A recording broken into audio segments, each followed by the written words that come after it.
So, hello everybody, welcome back.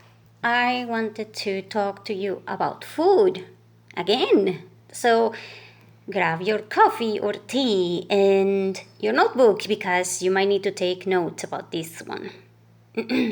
So, if you wanted to share a coffee with me, you can do that in the link down below. Thank you very much, I really appreciate it. And if you wanted to help me out, you can also send an Amazon gift card. The email is down below. And the PayPal account is also down below. And I am going to work on a book about food during hard times, but it's not ready. I do have some books that are in Gumroad. If you wanted to take a look at them, and I hope that this information that I'm giving out is helpful for you. Now, so, several things. Number one, how many times do you eat during a day? Then you're like, what? Well, because here's the deal. Do you think everybody else has the same schedule for eating? Do you think that everybody else will have midnight cravings? Or everybody will drink coffee as soon as they get up? Or that they get up at the same time that you do? So, hell no, none of these things are happening. It's not like in the movies that everything is like coordinated and people don't bump into each other in the kitchen, especially when they are going to run and stuff like that, because one of them has to leave running and they are late. Because, there are people that are like that, and there are people that are like kind of like, oh hell, I have to go in work like 2 hours from now, so I'm going to do everything slowly and calmly. Well, there are other people that will go into the kitchen kind of like, oh, gotta go grab this thing, go run, kind of like that. So at this point, I can also tell you that this will disrupt everybody's rhythm for sleeping. Because let's say that you are sleeping with your husband and you are a light sleeper, but your husband usually wakes up at midnight to have a midnight snack. So as soon as he gets up to try to go to the kitchen, you can hear him waking up to go to the kitchen. And then there are other people that will, hear the kitchen sounds because, they are cooking. Your husband is cooking at that time. And then this is also a security problem, because if there was a thief in the kitchen, your teenage daughter, if she's downstairs or if she can hear somebody in the kitchen, she will assume is her dad or your husband or whatever, because there is also somebody who's there in the kitchen. So, you cannot tell if this is an issue. So, several things. So number one, I'm going to tell you that I'm working on this one for my house by myself, which is very, very weird, but you need an independent light. You're like, what? Well, here's the deal. Let's say that you have an alarm system, and then, the alarm system goes off or on or whatever, or that system depends upon, electricity or whatever it is. Okay? So that system is not reliable because it is a system. However, let's say that you tie a switch in the doors and you pass the switch every night. So the switch is off. However, as soon as somebody opens one of the doors, or a window, then you don't have an alarm system that will go off with the sound or whatever, because like I said, sound is something that, if a thief is going into your house, and by the way, this is related to food and this is related to the kitchen, and I'm going to explain to you in a few seconds, just let me finish. So, if somebody opens a window, if it is a sound, they will wait a couple of minutes and you will think is whoever is always waking up to go to get water in the kitchen, and is somebody who is always eating at midnight, or somebody who is just craving an ice cream in the middle of the night because they are depressed or whatever, So other family members will not be aware of the sounds, because even if it is an alarm, they will think it's the dog, the cat, whatever, because they are not going to be able to tell who is doing what. So number one, you need a closing time for the freaking kitchen. So you need to say, nobody goes into the kitchen at 8 p.m., period. You can go in there after 4 a.m., period. You need to be very, very, very hard on this topic. Unless it is an emergency, then everybody needs to get their water to their room so that they don't go into the kitchen. And they also need to have their food, whatever it is, taken to their rooms, which will make a mess, by the way. But that mess is better than you trying to figure out whatever. And like I said, you put the alarm system, you put switches in these doors. And then every night, around 8 p.m. or 9 p.m., you go and turn them off. And this is what you can do. The alarms that you are going to connect, you connect them to a light. You do not connect them to a sound. So what you will do is you have this thing on, all the time. However, the light will not be on. So this one, you also need to have it connected to a UPS. You need it connected to a UPS all the freaking time because it is a battery thing. And what will happen is that as soon as somebody opens the door, the switch will go off. And as soon as they do that, the light will be on. Now, nobody will know what the hell because, let's say that you are a thief and you just enter the house. So you made sounds, but nobody's moving. However, if you want to know if somebody is actually inside the house or whatever, or if it was a cat or a dog or whatever, then you go and you lock the doors where this switch or this light you're going to put it. Most people will put it in the kitchen, okay? So it's you have the light bulb that usually you turn on and off yourself, and then you have a secondary light bulb in the kitchen. This kitchen thing will go on as soon as somebody breaks into the window or whatever. However, since you have the doors closed, then nobody will be able to see the light. However, you can see the light from underneath the doors. So it's kind of like, you are in the hallway and you go to the kitchen and it is dark because it is night.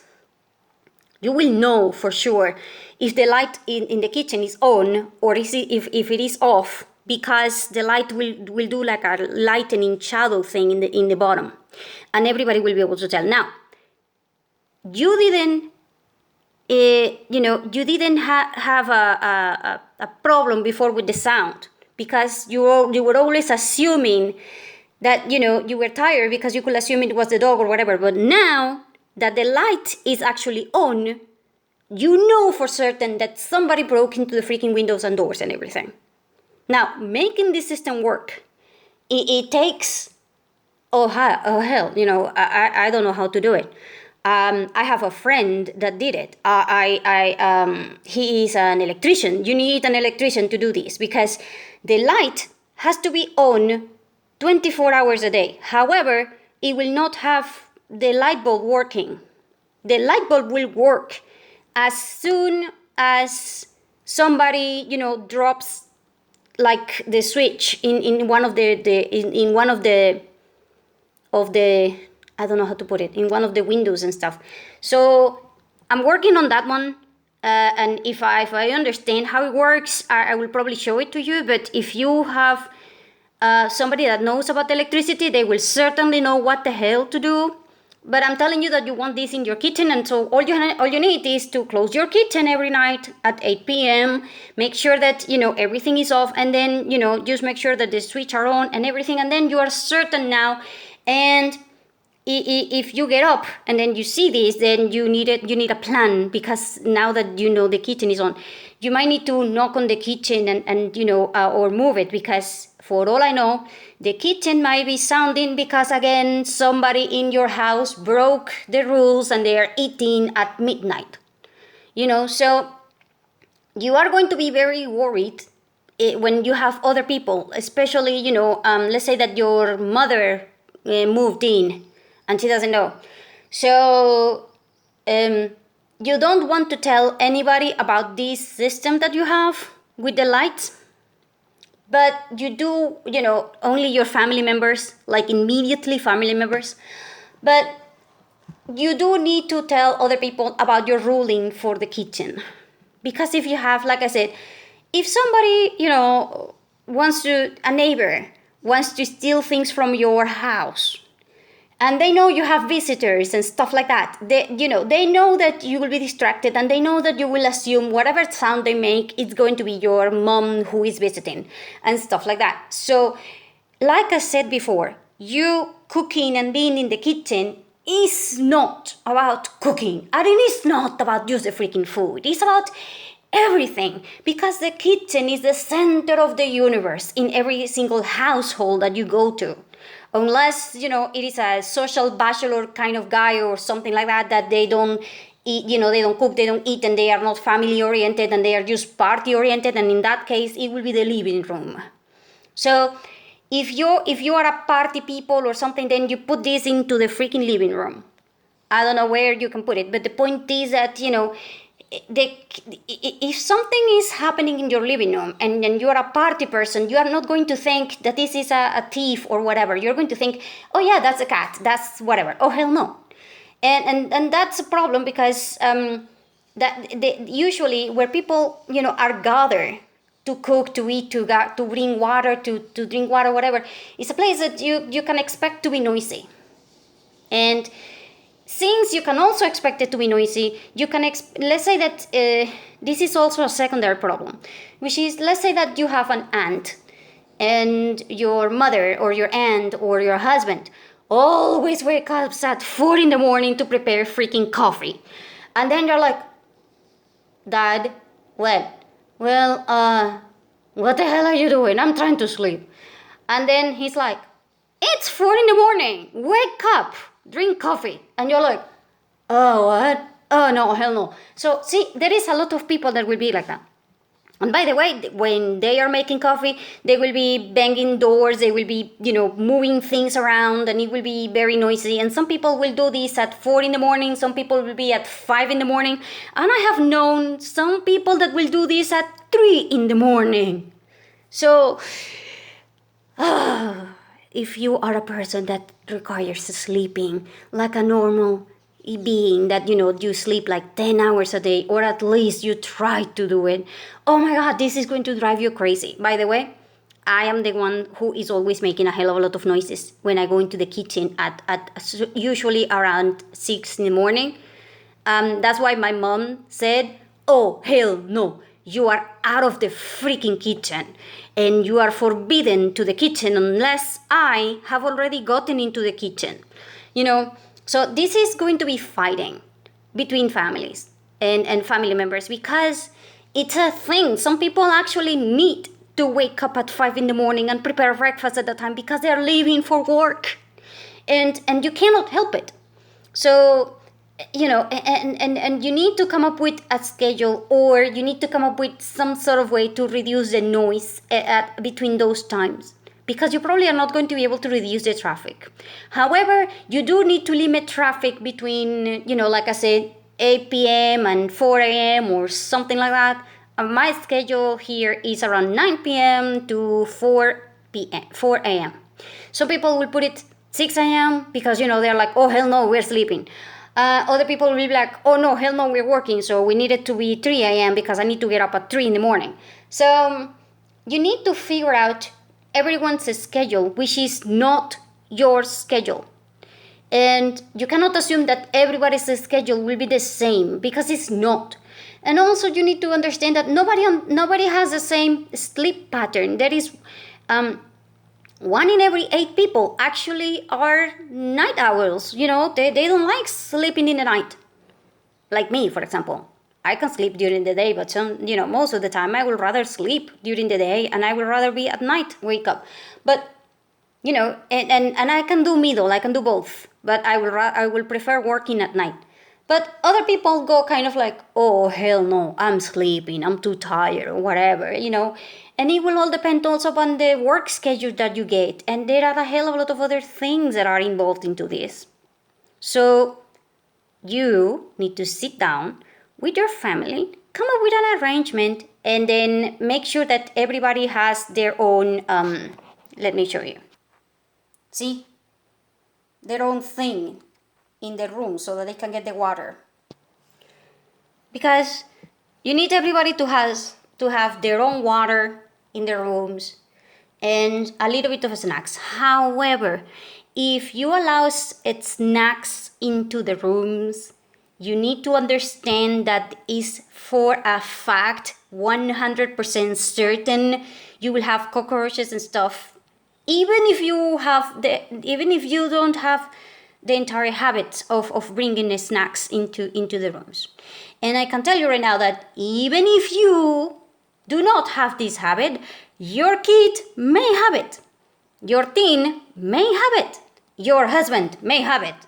And there is a lot of people that will work with you and will live with you, and they will have this habit. And you cannot, you cannot just say to someone, no food allowed in the room. Oh, hell no, because, come on, for all I know, like I said, they will steal and they will sneak it from you. They will hide it. They will hide it. They will tell you a lie because, everybody does stuff in the room and everybody wants to have these things. So you need to tell people that there is a rule in which twice a week you need to take all of the trash out of your room and everybody needs to vacuum the room or, sweep the rooms or whatever twice a week. Let's say on Tuesdays and on Fridays. Usually Mondays are not very good because Mondays are very, congested and stuff. So it will depend upon you, but I will suggest not planning it on Monday because Mondays are chaotic kind of thing. So cleaning for the kitchen is important, but cleaning for wherever place you have food, the rooms, whatever, then it's also extremely important. Okay? So this one is important to understand. Now, I'm going to talk to you right now about the other topic, which is, when was the last time that you ate ash? And you're like, what? Oh, hell no, I'm not eating ash. Oh, hell, I can tell you right now. This one is for you to research. And I'm not a doctor, I'm not a nutritionist or anything like that. And you need to check this one out for yourself before you even bother doing this one. But I can tell you that by tradition, grandparents in all over the world, as in 60 years ago, in all over the planet, people used to cook with ashes. Food, as in you were preparing soup and you added ashes. You were preparing tamales or arepas or whatever and you added ashes. And then you're like, what? No, hell no. Well, kind of like that. So you might want to research about the ashes in traditional food. Because ashes, depending upon where you got them, because obviously there are ashes that are chemical and stuff and they are plastic and they are obviously probably going to kill you if you eat them. But they are ashes that are different. And it's like a smoke kind of food or whatever. But these ashes are important in balanced food because they will purge you inside. They will get rid of parasites and stuff inside your body. And they will also provide certain vitamins and minerals. Actually, not vitamins, minerals. They will provide you with some minerals that are earthly minerals that might help you in your brain development. Which is why that thing is gray, the same color as your brain. Gray matter in your brain and gray ashes kind of thing. So, this one, it's important to research because you may, during hard times, finding minerals in the food is going to be very hard. And finding minerals, buying them like a supplement or stuff like that, yeah, not happening, because you won't be able to find them. Like, for example, you are going to go to try to buy folic acid. Oh, hell no, I haven't seen that in, like, I don't know, let's say 4 or 5 years. And you do need a hell of a lot of folic acid and iron and stuff, that is just, yeah, where the hell are you going to get it? Which is why nutrition is so important. And I keep telling you that you need to know nutrition, at least the very basics of nutrition. And you need people to understand that sometimes nutrition means eating earth. And I do mean earth, because even in certain countries, even right now, people will eat clay, like actual clay. The reason why they are eating clay, and again, you need to find out what is the origin of this clay, because certain clay will be poison and certain clay, will be bad for you or whatever. But certain people, especially, from the beginning of times, especially in Africa, if you were wealthy enough, and you were pregnant, oh hell, you ate a lot of clay. Why? Well, because food is not enough. It's like you need vitamins, yes, but you also need fiber, and you also need minerals. And the way to get minerals, most of the times, it goes with earth and stuff like that. And so you need clay. Finding the right clay might be proven very, very difficult. But it is worth researching, because when you eat clay, you will get a hell of a lot of magnesium, and you will get a hell of a lot of zinc and other minerals and materials that are extremely good for your body and the development of children. And it's also kind of cheap, which makes it, like I said, depending upon where you are or whatever, it's important. And anyway, I gotta go. I hope this information was helpful, and do your own research about these two. I will try to do a video later if I find more topics that I might be able to debate with you. So thank you very much for the support, and I hope that we can see you again soon.